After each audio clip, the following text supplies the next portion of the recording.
Cupboard, kitchen സ്ലാബ, അതേപോലെ തന്നെ welding വർക്ക, ഇതൊന്നും ഇല്ലാതെ തന്നെ നമുക്ക് എങ്ങനെ സിങ്ക് ഫിറ്റ് ചെയ്യുക എന്നുള്ളതാണ്. അതായത് സ്ലാബ ഒന്നുമില്ല, ഇതേപോലെ 1 ഇഞ്ചിൻ്റെ സ്ക്വയർ ട്യൂബ് ഉണ്ടെങ്കിൽ നമുക്ക് സിങ്ക് എങ്ങനെ നല്ല ഹെവി ആയിട്ട് ഫിറ്റ് ചെയ്യുക എന്നുള്ളതാണ്. സ്ട്രോങ് ആയിരിക്കും സംഭവം, പോരുമില്ല. അപ്പോൾ അതിന് ആദ്യത്തെ സ്റ്റെപ്പ് എന്ന് പറഞ്ഞു കഴിഞ്ഞാൽ ഇതേപോലെ സിങ്ക് വെച്ച് നോക്കിയിട്ട് മാർക്ക് ചെയ്തിട്ട് കുറച്ച് കട്ട് ചെയ്ത് വിത്തറകത്തോട്ട് 1 സെൻറ്റി വിത്തറകത്തോട്ട് കയറ്റി വെച്ചേക്കണം.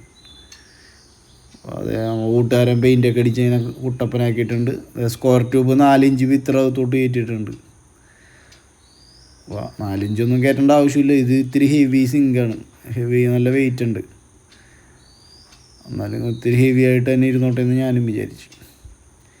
ഇത് സിമെൻ്റാണ് ചാന്ത്, അതായത് മറ്റേ കട്ടിച്ചാന്ത്. സിമെൻറ്റ് മാത്രം വെള്ളത്തിൽ മിക്സ് ചെയ്തിട്ടാണ് ടേപ്പർ ചെയ്ത് ഇത് പിടിപ്പിച്ച് വെക്കുന്നത്. അത് വിത്തറകത്തോട്ട് നമ്മൾ സിങ്ക് കയറ്റുമ്പോൾ നല്ല സ്ട്രോങ് ആയിട്ടിരിക്കാൻ വേണ്ടിയാണ്. ആ ഗ്യാപ്പ് ഫില്ലായി പോവും. അപ്പോൾ അതൊരു നല്ലൊരു പിടുത്തവും ആവും. മുകളിൽ നിന്ന് വെള്ളം അടിയിലോട്ട് പോകില്ല ഒരിക്കലും. ഭിത്തിയുടെയും സിങ്കിൻ്റെയും ഇടയിലുള്ള ആ ഗ്യാപ്പ് ഉണ്ടാവില്ല, ഒരിക്കലും ലീക്ക് ഉണ്ടാവില്ല. സിലിക്കോൺ അടിക്കാനാണ്. ഇത്തിരി കട്ടിക്ക് കുറച്ച് കൂടുതൽ അടിച്ചിട്ടുണ്ടേ, നിബൊന്നും ഇടാതെ അടിച്ചത് ആകുമ്പോൾ കുറച്ച് ക്വാണ്ടിറ്റി കൂടുതൽ വീഴുമല്ലോ. പിന്നെ ആ ഭിത്തിയുടെ അവിടെ ലാസ്റ്റ് കോർണറിൽ ഒരു 6 mm ഗ്രിപ്പ് ഇട്ട് വെച്ചിട്ടുണ്ട് അടിച്ച്. എൻ്റെ അളവ് വെച്ച് നോക്കിയപ്പോൾ തന്നെ അത് സ്ക്രൂ ചെയ്ത് ഒന്ന് ടൈറ്റ് ചെയ്ത് ലോക്ക് ചെയ്ത് നിർത്താൻ വേണ്ടിയാണ്.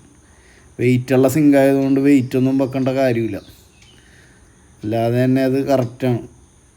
പ്രസ് ചെയ്ത് മാത്രം കൊടുത്തുള്ളൂ, പോയിൻ്റ് ചെയ്ത് കൊടുത്തിട്ടുണ്ട്. അത്യാവശ്യം നല്ലോണം സീറ്റിംഗ് ആയിട്ടുണ്ട്, പ്രസ് അമർന്നിട്ടുണ്ട്. അമർത്തി അങ്ങോട്ട് കൊടുത്ത് വെച്ചിട്ട്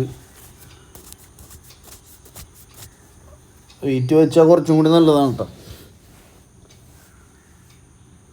പിന്നെ ഇതുമ്പോൾ തന്നെ ആ സ്ക്വയർ ട്യൂബിലേക്ക് സിങ്കും സ്ക്വയർ ട്യൂബും കൂടി വേണമെങ്കിൽ ഒരു സെൽഫ് സ്ക്രൂ കൊടുത്തു കഴിഞ്ഞ് കുറച്ചും കൂടി ഹെവി ആയിട്ടിരിക്കും. അതിൻ്റെ ആവശ്യമില്ല ഇത്, അല്ലാതെ തന്നെ നല്ല സ്ട്രോങ് ആണ്. തുളച്ച് സിങ്ക് നശിപ്പിക്കാൻ താല്പര്യമില്ല. നമ്മുടെ പഴയ ലൈനിലേക്ക് തന്നെ കൊണ്ടുപോയി കൊടുത്തേക്കണം. IM45 ഇട്ട് കണക്ട് ചെയ്തേക്കണം. ഇതെങ്ങനെയുണ്ട് സാധനം? ഇടയ്ക്കൊരു പീസ് നിലനിർത്തിയേക്കണം. അത് 6 mm ബിറ്റി തന്നെ അടിച്ചിട്ട് തേക്കണം. അതാകുമ്പോൾ വലുതായിട്ട് പീസൊന്നും നടന്നു പോകില്ലല്ലോ നമ്മൾ. ലാസ്റ്റ് കൊണ്ട് കളയുകയും ചെയ്ത്. അപ്പോൾ ഫിക്സ് ചെയ്ത് വന്നപ്പോൾ ഇതേ ഇങ്ങനെയായി. സംഭവം നല്ല സ്ട്രോങ് ആണ്, അനങ്ങൂലത്. സിലിക്കോണിൽ ഒട്ടയും കൂടി ചെയ്തേക്കണല്ലേ, പ്രസ് ചെയ്ത് വെച്ച്. ഈ വേസ്റ്റ് കപ്പിൾ ഇങ്ങനെ ഒരു പ്രത്യേകത ഉണ്ട് കേട്ടോ, ഒരു കാലത്തും മാറ്റേണ്ടി വരില്ല. സംഭവം മോൾഡ് ചെയ്ത് വെച്ചേക്കണതാണല്ലോ.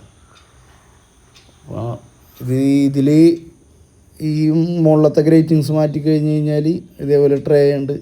ട്രേയിൽ വേസ്റ്റ് വന്നു കഴിഞ്ഞാൽ നമുക്ക് ഇതേപോലെ എടുത്ത് കളയാം.